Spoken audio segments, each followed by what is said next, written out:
right, so we are talking tonight about embracing our authentic beauty. And I put as a subtitle, Releasing the Blocks and Clearing the Lens.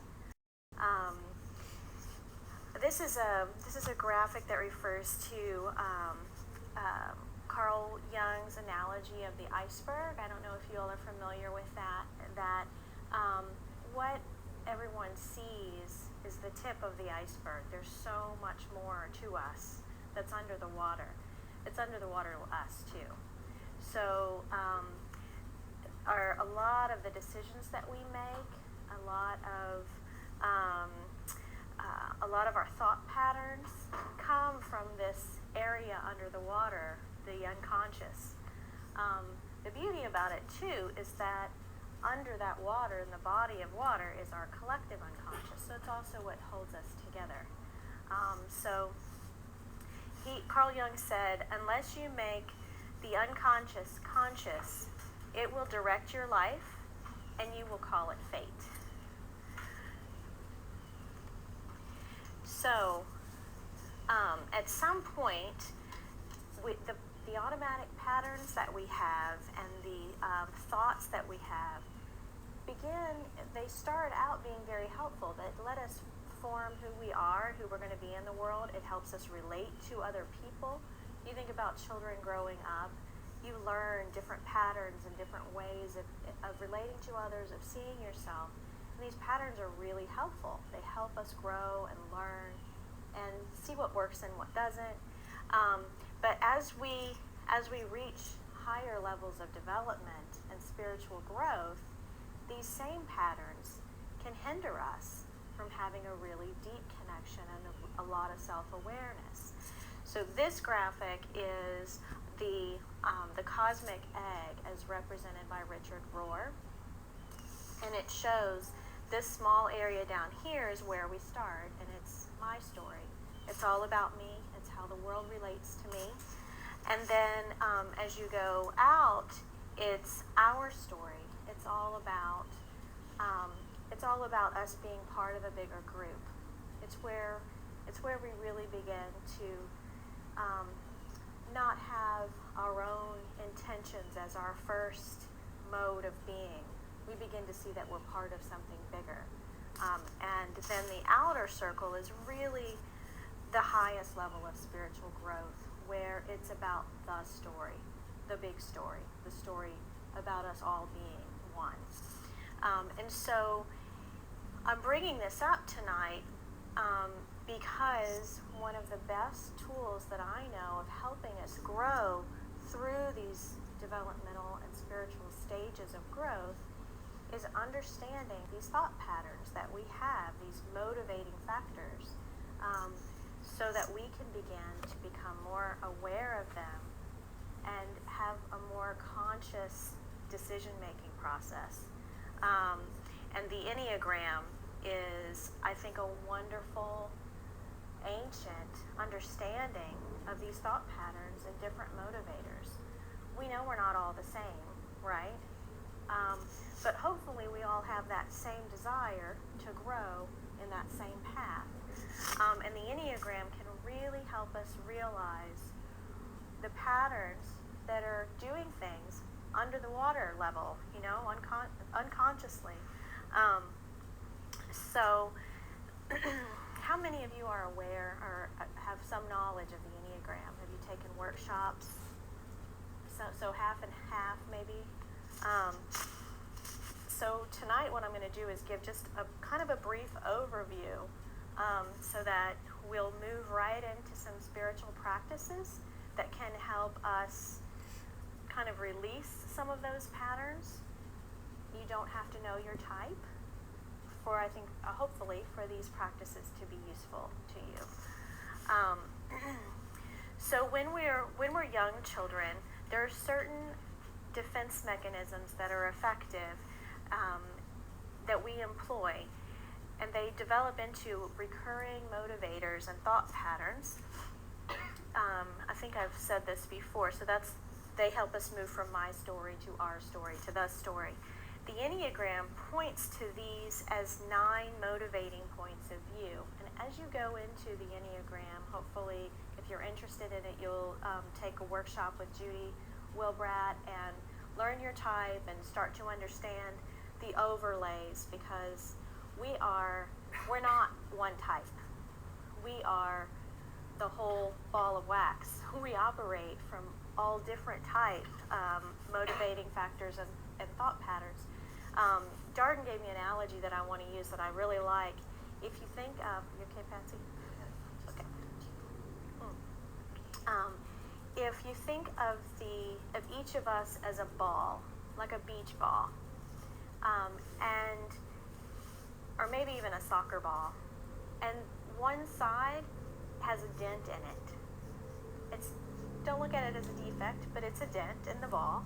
And as you roll the ball rolls around. It goes on all parts of it, but when it comes to rest, it tends to rest where that dent is. So think of your Enneagram type as that little dent in the ball, right? And but we act from all different ones, and maybe Judy would explain to you, and when you take workshops in the wings and the arrows and the subtypes, there's all kinds of complexity that can help us understand these motivating features and thought patterns even better. And maybe those are kind of grooves on the ball, you know. So in Greek, Ennea means 9 and gram means model. So it's a 9 model system.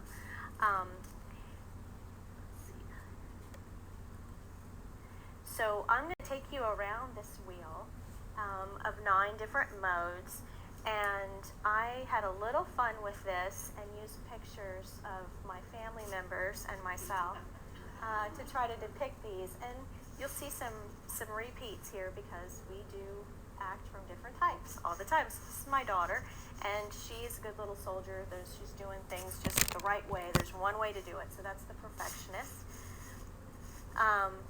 The number 2 is the giver or the helper. 3 is the achiever, so that's her in her little superhero cape. Number 4 is the romantic. This is her being highly emotional. Number 5 is the observer.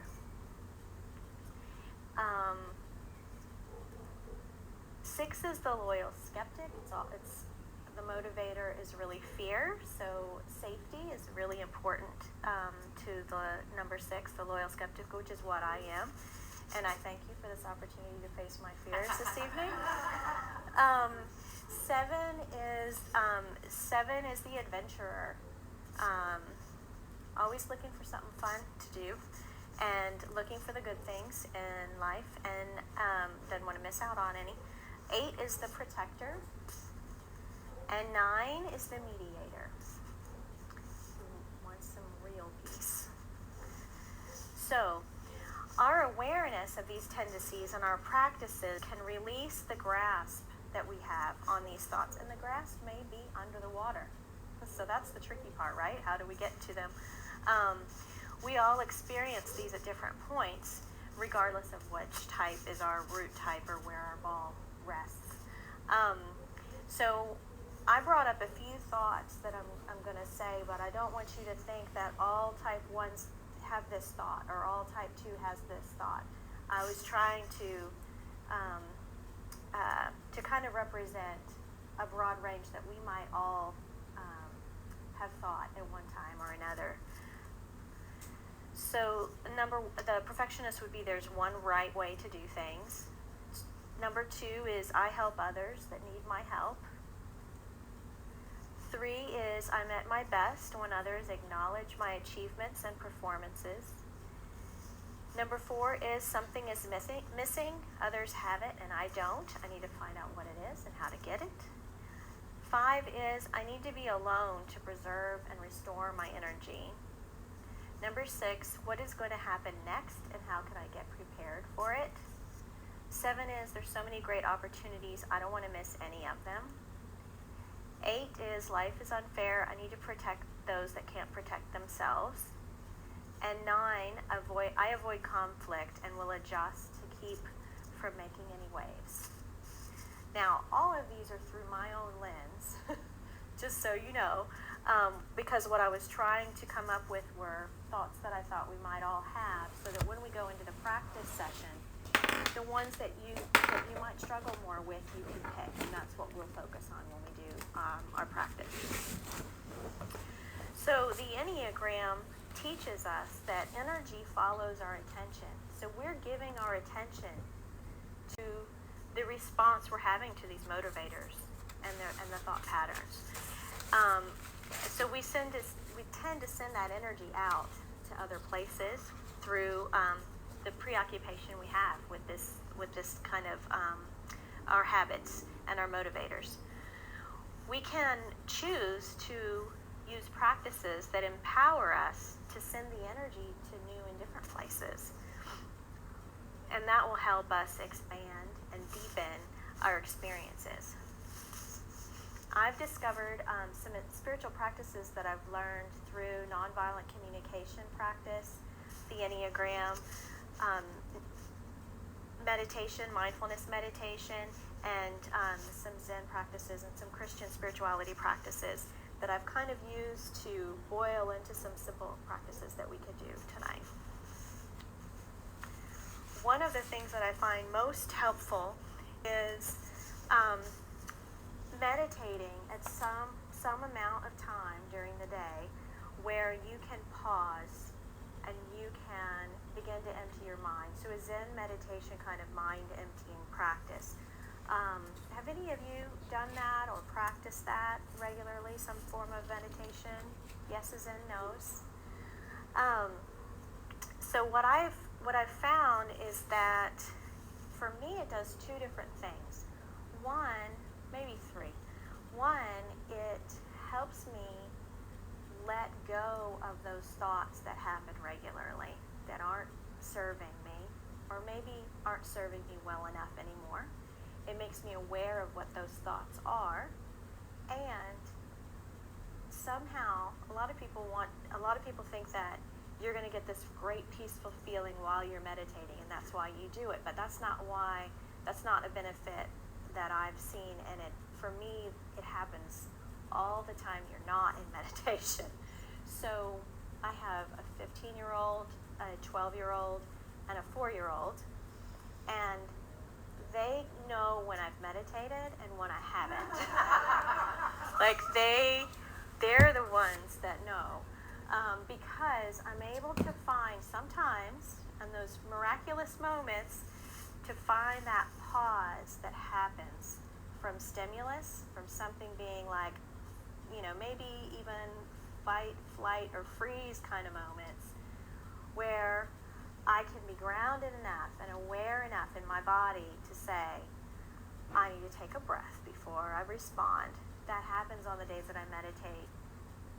Not every day, but it happens, and it rarely happens when I haven't meditated. So that, to me, that's a benefit of doing this kind of mind emptying, mindfulness, awareness meditation. And those thoughts that pop up, you begin to see a pattern of thinking. Because when you do this kind of meditation, it's kind of like sitting next, you probably heard this analogy, but sitting next to a river, and your thoughts are leaves or sticks or, whatever, floating on the river by you. And rather than pick them up and analyze them and think about where did it come from and where's it going, but you simply let it float by you. You have an awareness of them, but you don't get attached to them, and you don't, put your thought patterns on top of it. So we get an awareness of what thoughts pop into our head every day, and we're also practicing not letting them control us when we let them float by. So I think that simple practice has a lot for us, a lot to offer us.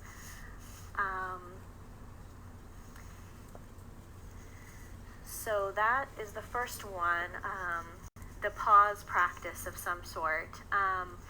And then tonight I'm also going to show you a couple of really simple breath exercises that may or may not serve your Enneagram type if you're aware of it, but I want to show you a few different ways to do a breath exercise. And then one that I call I'm telling myself practice. It's a practice that you can do anytime. You have that pause when something has stimulated you. It could be a good thing or a bad thing, but you simply put the phrase, I'm telling myself, in front of the thought you're having. And it helps you realize this may or may not be true, but this is what I'm telling myself right now. And we'll walk through that one. And then we'll end with a somatic practice, which means we'll do a body awareness practice with one of the thoughts that's pretty recurrent for us. So I'll give you some time to come up with that. So does anybody have any questions before I move to a practice? No? You're good? Okay. So I want to start with just a little bit of this breathing meditation, just to let you get a feel for trying to let those thoughts go by. And it's dark in here and it's late, so don't fall asleep, but if you do, it's okay. Someone will tap you on the shoulder or it'll be fine. So if everybody could kind of get comfortable in your chair, put your feet on the floor.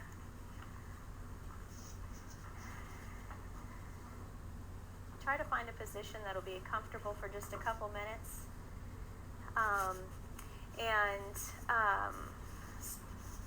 You can leave your eyes open or you can close your eyes, whichever is more comfortable. If you do leave them open, try to just lightly kind of focus on an area about 18 inches from the front of you, maybe slightly down so you don't have a lot of distractions.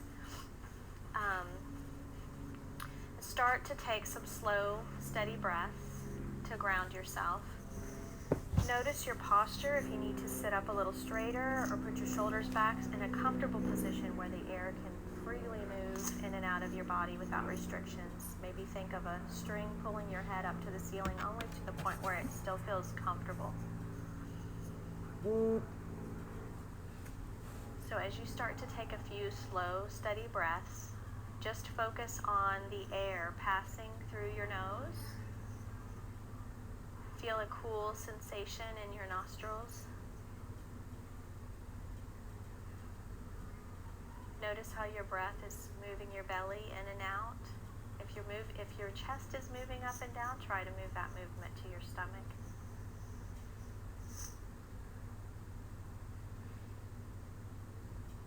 I'm going to stop talking in a minute so you can focus, but I want to encourage you to let thoughts, any kind of body sensations, distractions, don't get angry with them. Just let them go by.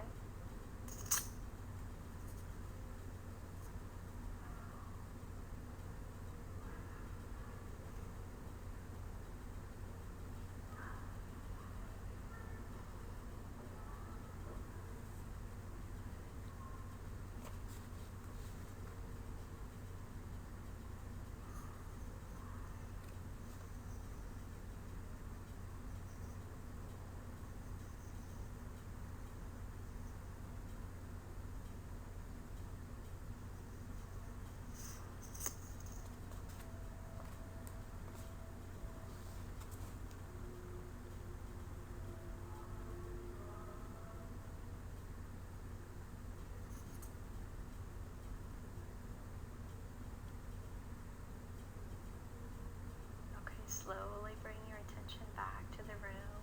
Wiggle your fingers or toes or just move slightly to bring yourself back into the room.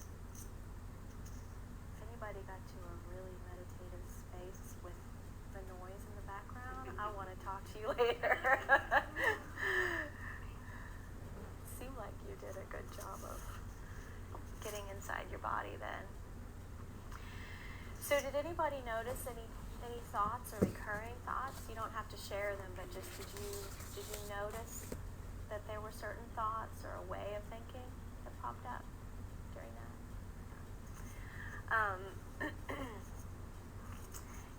It's a little tricky to notice but not latch on, right? So that's what the practice is good for. So what I'm kind of offering tonight, and I need to ask a question. Darden, will you keep a track of the time? Because because with all these devices, I still don't have a time. I'd like, how much time do we have? Yeah.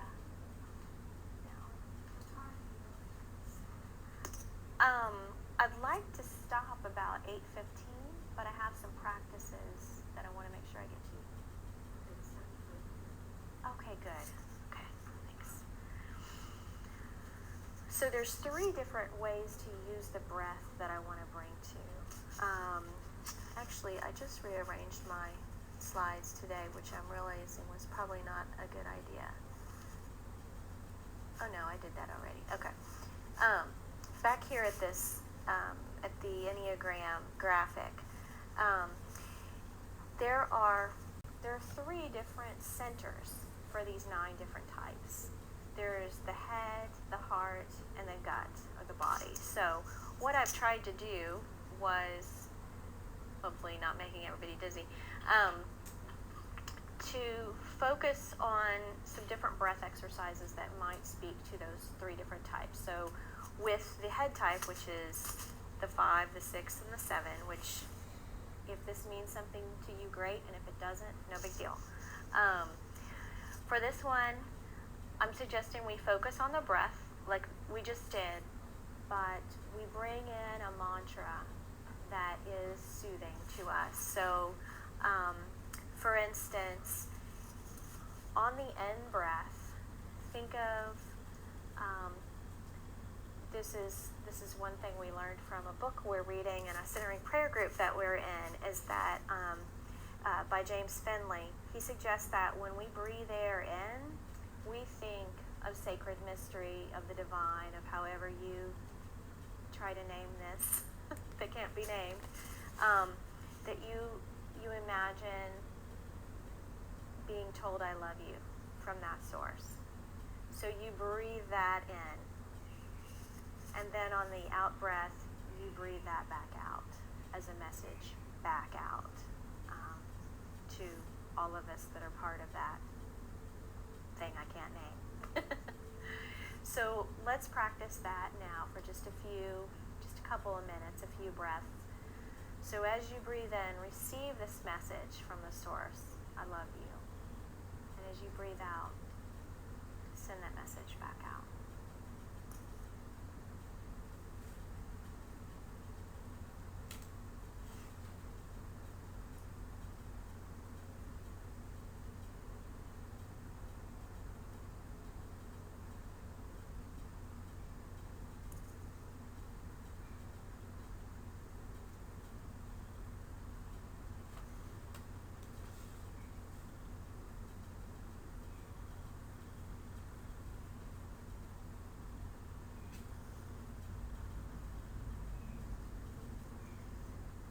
Slowly bring your attention back to the room.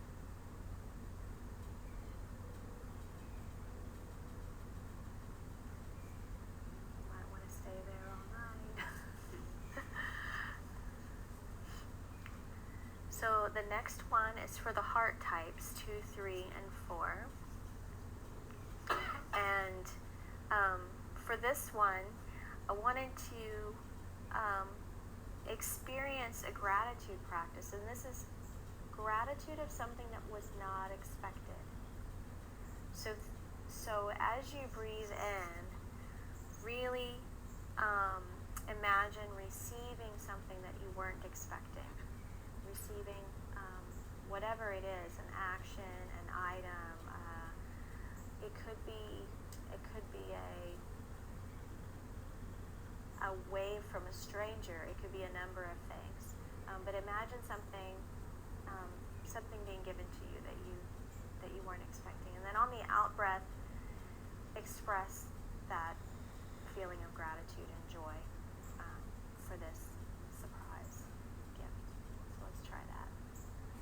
So breathe in the receiving of the gift and breathe out the expression of gratitude.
So for the body practice, for 8, 9, and 1,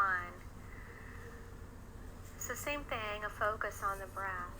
But what you do is imagine yourself truly grounded in your body and the support that your body is giving you.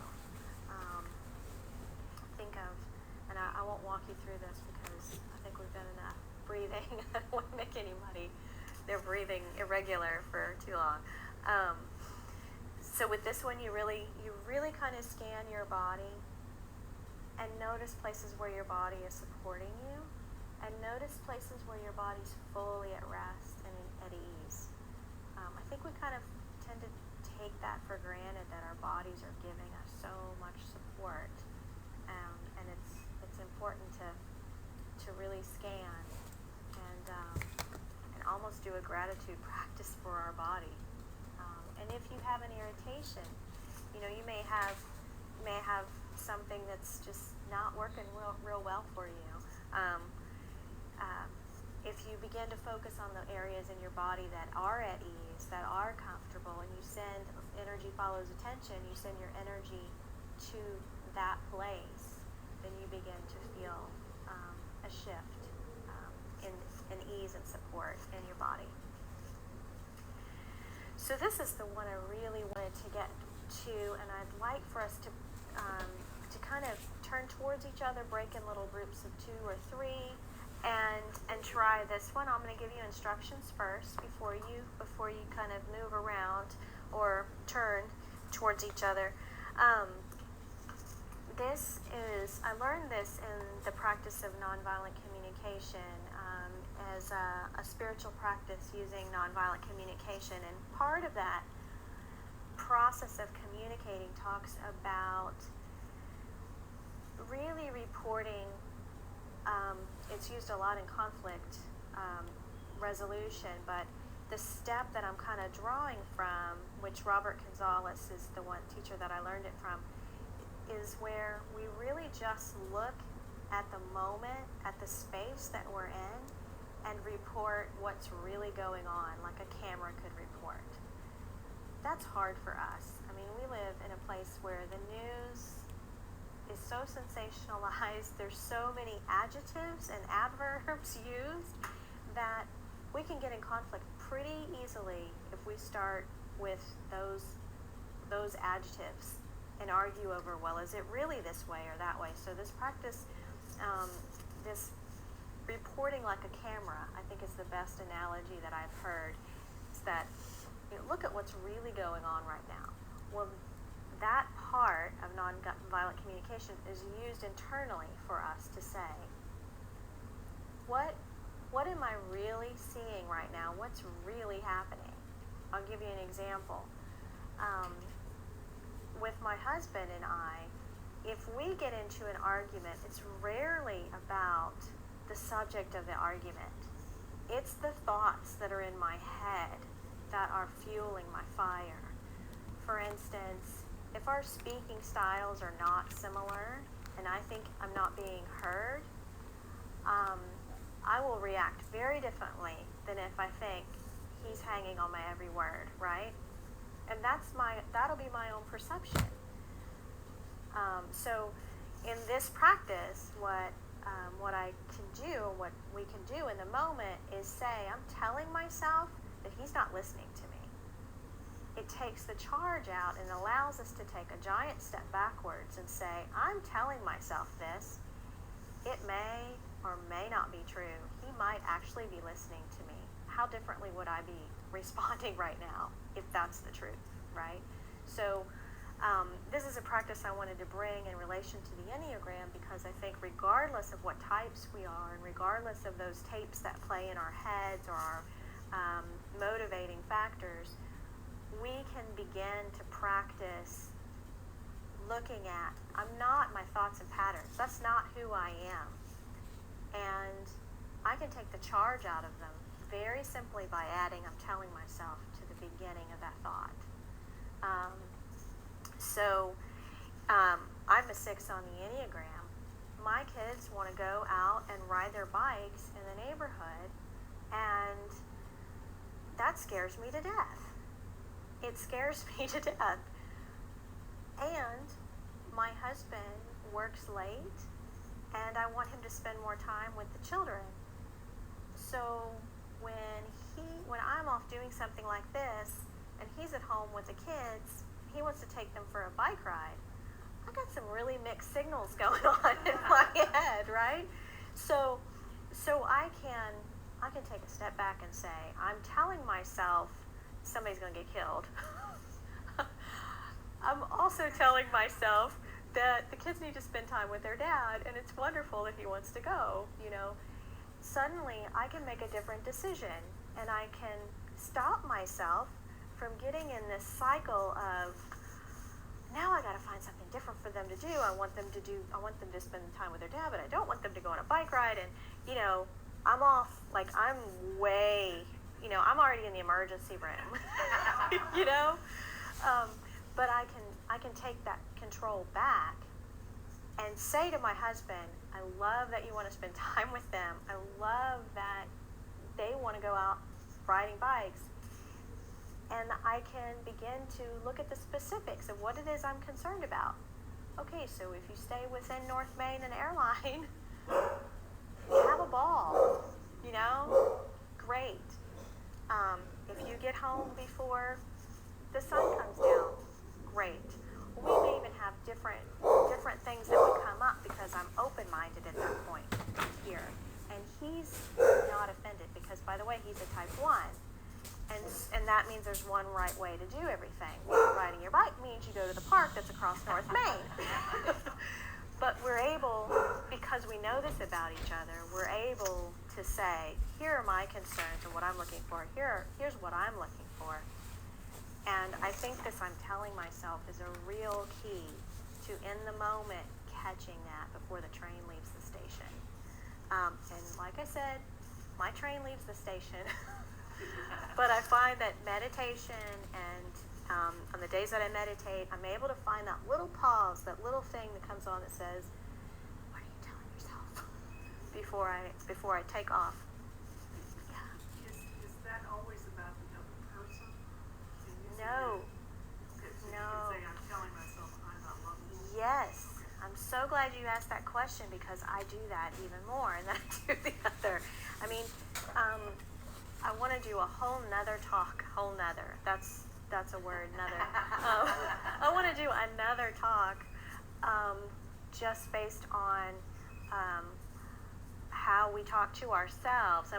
And that is important tonight. I think that's where a lot of our radiant beauty comes from, is catching these signals we're telling ourselves about our own image, about who we are in the world.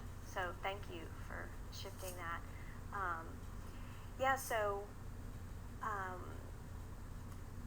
I tell myself I did it again. I tell myself I should know better. All of those thoughts, we can catch those. And that's very empowering, I think, when we can catch that and say, my brain is doing this to me right now, but I am not that. That is not who I am. It's just a thought that pops up, and that's all that it is. So let's see. I think I covered that. What time are we? Okay, good. I want to walk us through this one. Well, actually, let's do the I'm telling myself thing in small groups.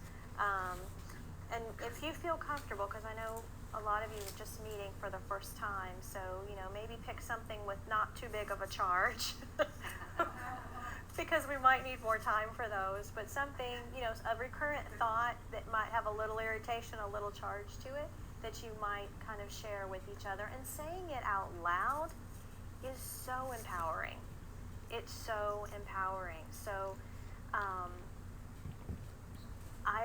I've said it out loud in front of my children a few times, what I'm telling myself, but I'm also very aware of where it's coming from and how they'll take it, because you don't want this to be a guilt trip. You don't want them to think they're making you make these loud affirmations about yourself. So just be aware. But if you're, if you're alone, or, you take a trip to the bathroom, whatever, and say it out loud, it honestly, it sinks in a little bit better just to hear your own voice taking that charge out. So if you could get in like 2s, 3s, 4s, whatever's kind of comfortable, and maybe share a thought and a reframe. Oh, okay. Hi. Okay, sure. Okay, so what I want you to do is just take a couple of minutes and think of a thought that recurs, something that comes around to you, and so bring up a memory or a scenario where you might get kind of taken away with a particular thought that you have. I encourage you, at Sue, right? Like Sue said, to make it about yourself, if you feel comfortable doing that, and just kind of pick a thought and go around the group and say, when such and such, I was telling myself. See if you can do that. Does that make sense?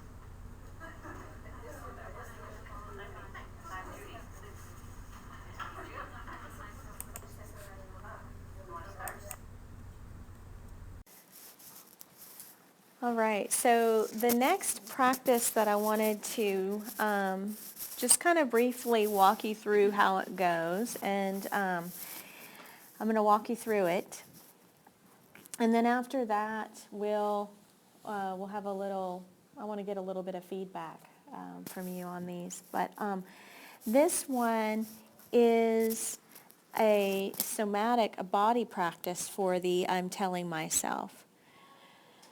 So I want you to kind of get grounded again, find a good position that feels comfortable, where your body is self-supporting and open. Again, close your eyes or gaze just below the horizon. Take a few steady breaths and ground yourself in your seat with your feet on the floor. Open up your chest to make room for that life force breath coming through. Again, put your focus on the air that's coming in and out of your body.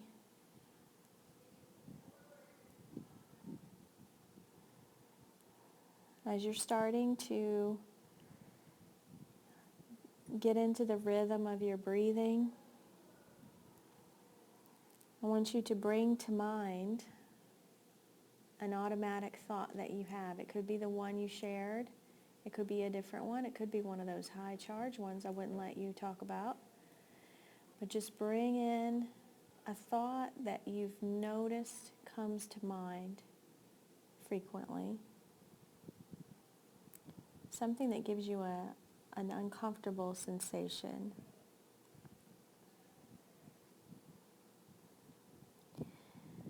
As you're thinking about this recurrent thought, and you notice the body sensation and irritation somewhere in your body, recognize where that is in your body. Where do you feel that? Is there a contraction? Are your muscles contracted? Is there a hot or cold feel to it? Is it a vibration?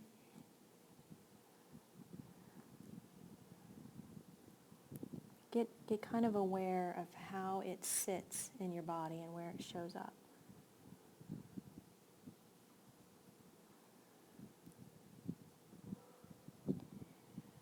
Now I want you to focus on an area of your body, even when this thought is there, another area of your body that's relaxed, that's at ease, that's giving you support and comfort.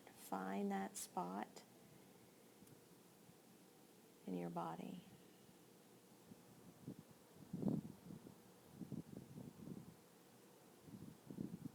Notice if it has some expansion.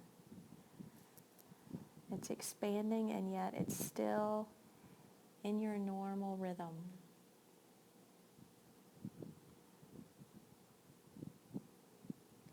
want you to see if you can stay with this recurring thought and stay with that part of your body that's at ease and comfortable.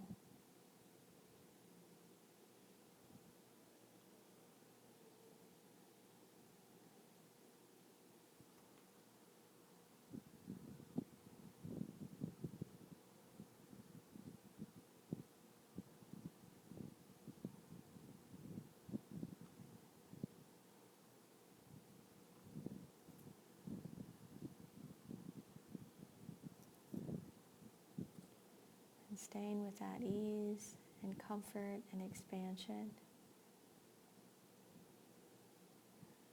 Slowly bring yourself back to the room. And whenever you're ready, open your eyes.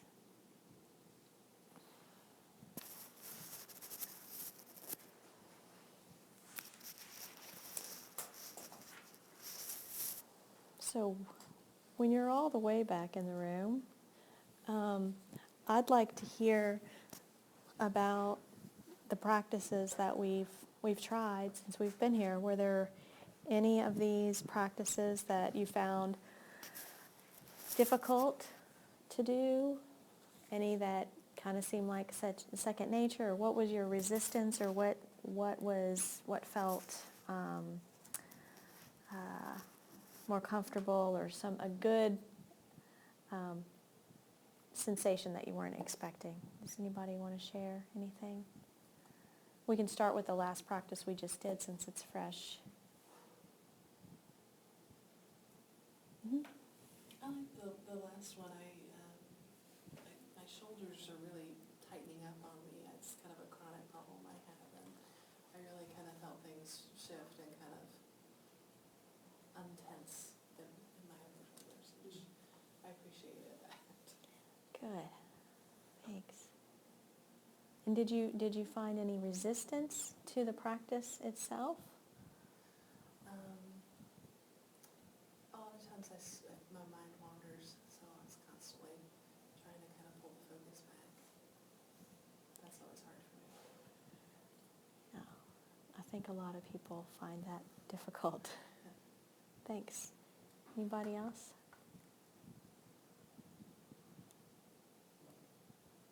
All right, how about a different practice that we've done tonight? Yes. Well, the same reason I tell myself, we have trouble thinking of something at first. We're racking our brains. And I'm glad you brought that up, because I was not using my notes very much, and one of the things I wanted to be sure to share, so this is great that you're bringing that up, is that this is a great practice for head types. I'm a head type, so I tell myself stuff all the time. But you could also do this practice with thinking about emotional responses that we have to something, or the body responding in a different way, and recognizing that it's responding out of a pattern that we can also release ourselves from. So that phrase may not be as good as I'm perceiving that, or I'm not sure, feeling, yes, I'm feeling such and such. Yeah, so I would modify this practice to what sounds more true to you about what you're doing in the moment. And that could be perceptions, it could be feelings. It could be that your body is tensing up, and that's the first thing you notice. I'm like ready for battle. Is there really a battle here? Change that in a way that feels like it'll be most effective for you. What else? I found it very interesting, the music and the talking and this light, because that's the way we live our life. We're not in these quiet little monasteries with candles and bells.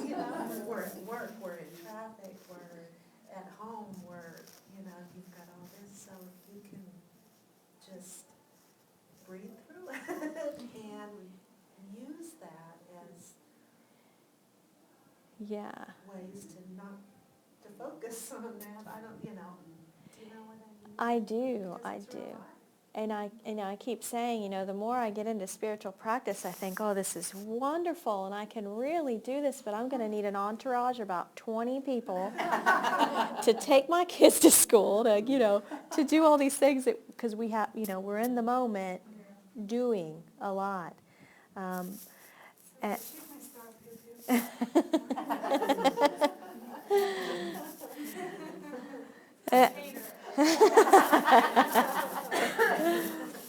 But I really think that being able to pause in the moment and bring ourselves to what really is happening. Do I really need to get 20 more emails out? I mean, what's that about before I leave the office, right? So if we can do that in our daily lives, I think that's the point of where our radiant beauty comes from.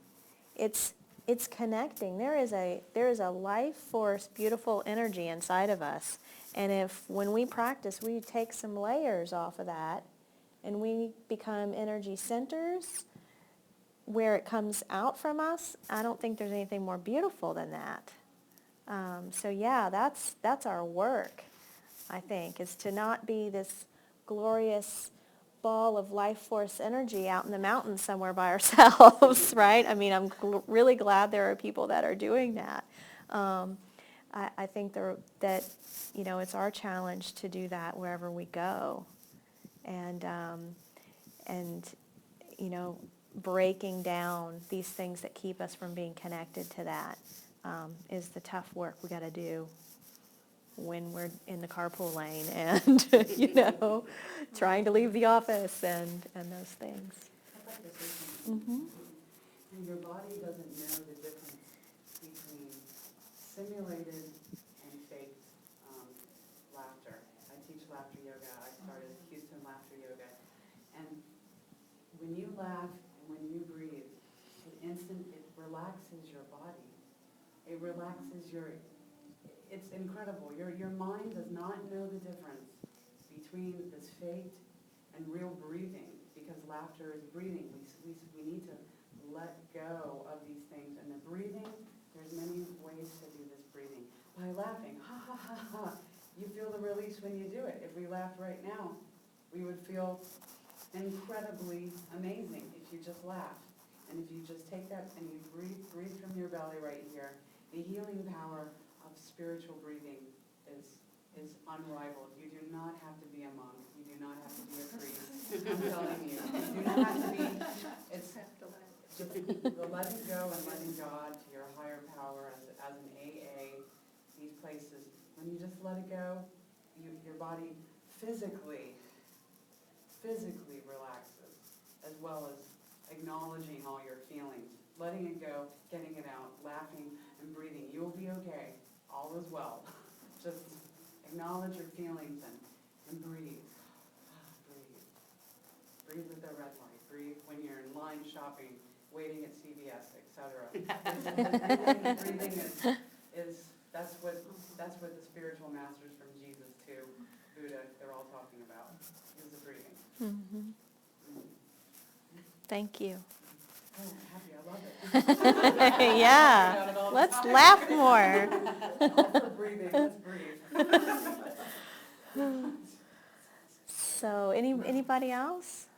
Anything to share? I'm a visual person, and when you said do the activity, breathe in, and somebody sending the love, and then you send it back. So I'm breathing in, I have the love, I'm sending it back. I see the dogs flying. Yeah. And that's such a great feeling. And then you said, okay, now switch and go to something that's really an issue to you. And then my heart is going, where's my God? And I'm like, oh my gosh. And then you say, find the place where you grounded. And literally my whole trunk is like, hey, this is, I didn't know, but I found a place where, you know what, I'm grounded there and I know it. and so now I know I can go there. So I really like that, because I'm a person I stress a lot, and now I have a way to, so that's so good to me. Yeah, thank you for sharing that. I think we look outside ourselves so much for the support that we need and the affirmation, or even all of the practices that we do, whether it's working out or yoga or whatever. And I think what you're saying is it's right here with us. So I'm glad that you found that and that you shared that. That's beautiful. It's when you don't know that it's there and you found it and you reach a different place, the feeling is just great. Yeah. So I'm glad I came. Wonderful. Yeah. Thank you. So, anybody else have any practice-specific feedback?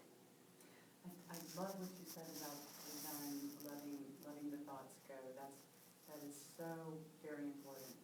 So important to just let them go. We have hundreds of thousands of thoughts each day, and we have to not become attached to one thought, etc.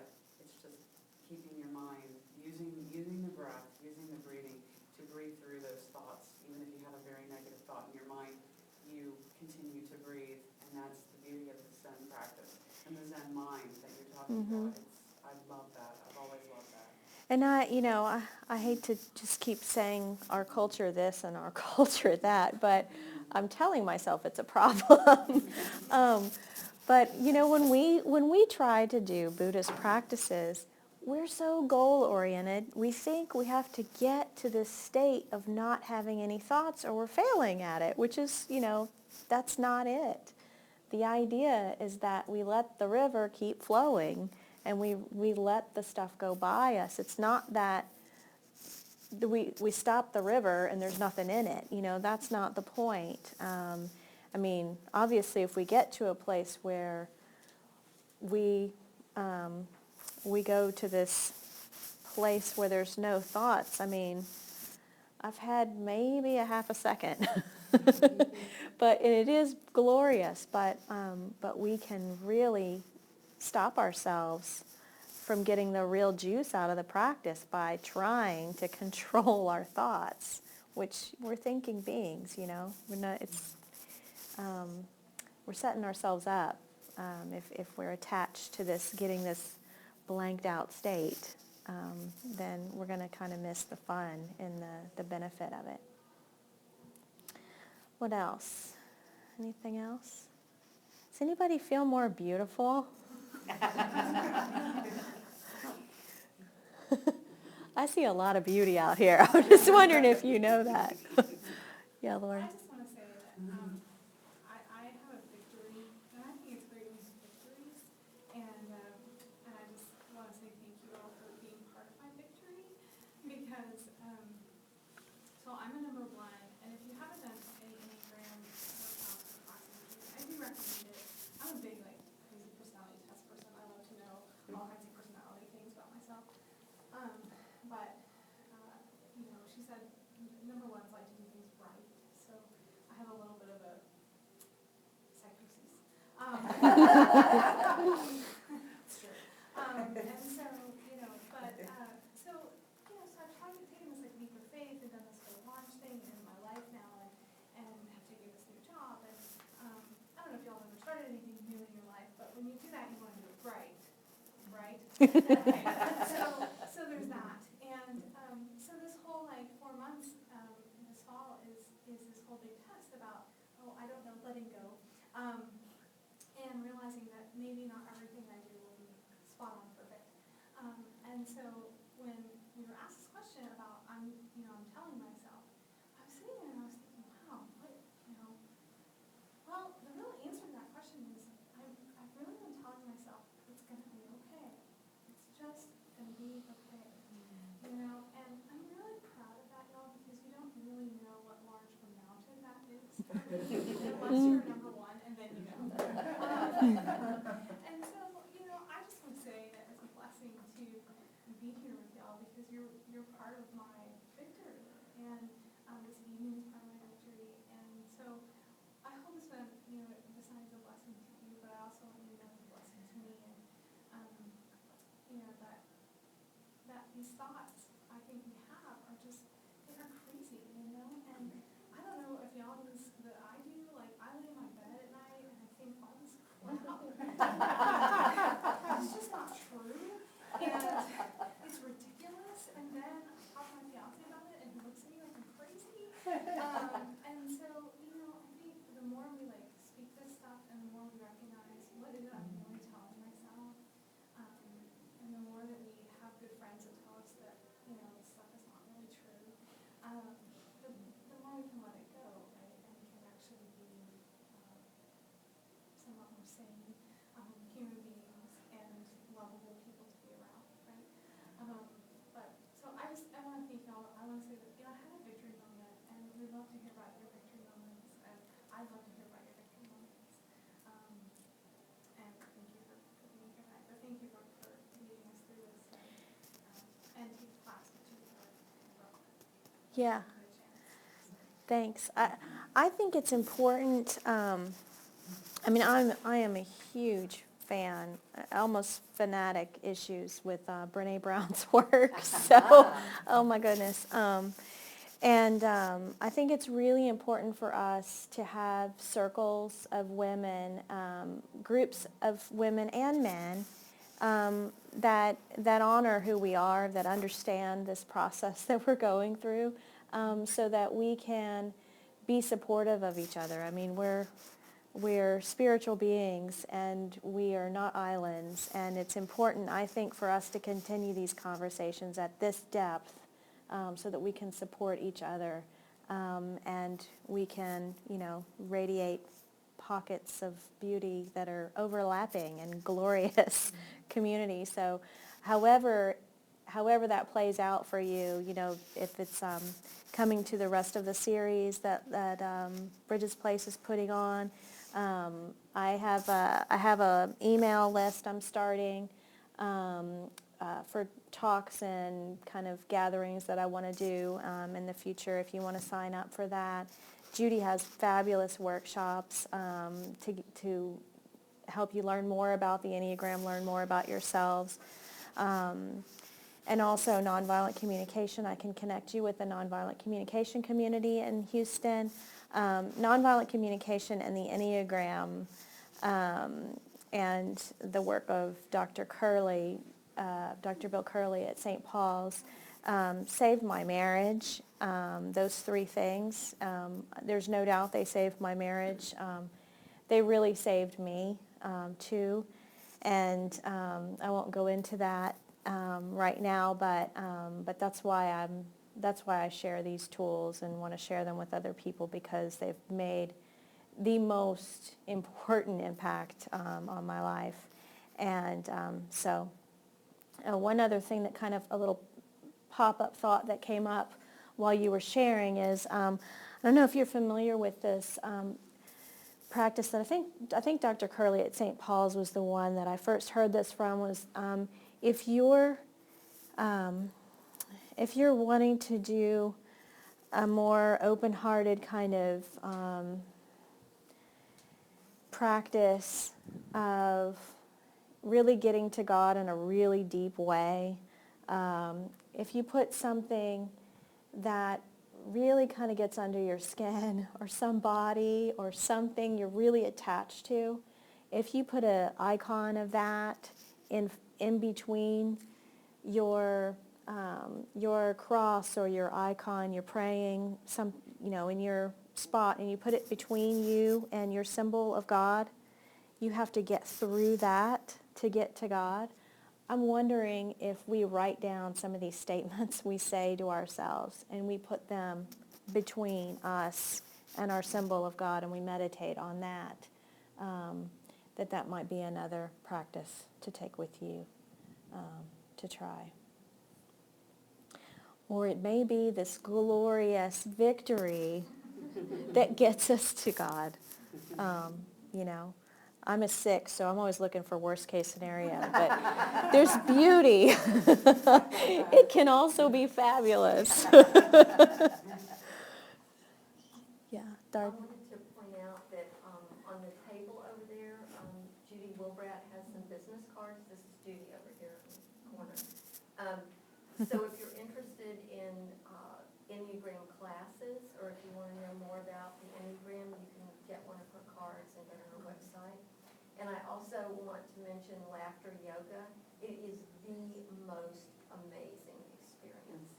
And I don't know if you've got any cards, but if you want to put them on the table, you can tell people about laughter yoga. Yeah. Well, please come to my public community class. I started the first public community class coming from New York City and Houston Laughter Yoga. You can just please go to my website. I am very, very humbled and grateful. And take your kids, grandkids, anybody, I mean, old kids, young kids. Take them all. Take them all. I think it's also gonna be featured on our website. So, don't miss that. Let me get our cards too. Plug for the Yeah. Enneagram also, for people that haven't taken it. Yeah. It's for if you have a significant other. Okay, hold on. Okay, time out. Time. Yeah, hold on, Patsy. I want everybody to hear you. Yeah. One more announcement. Okay, go, Patsy. I said I wanted to encourage you to take Enneagram also. And if you have a significant other, it can make a big difference. Yes.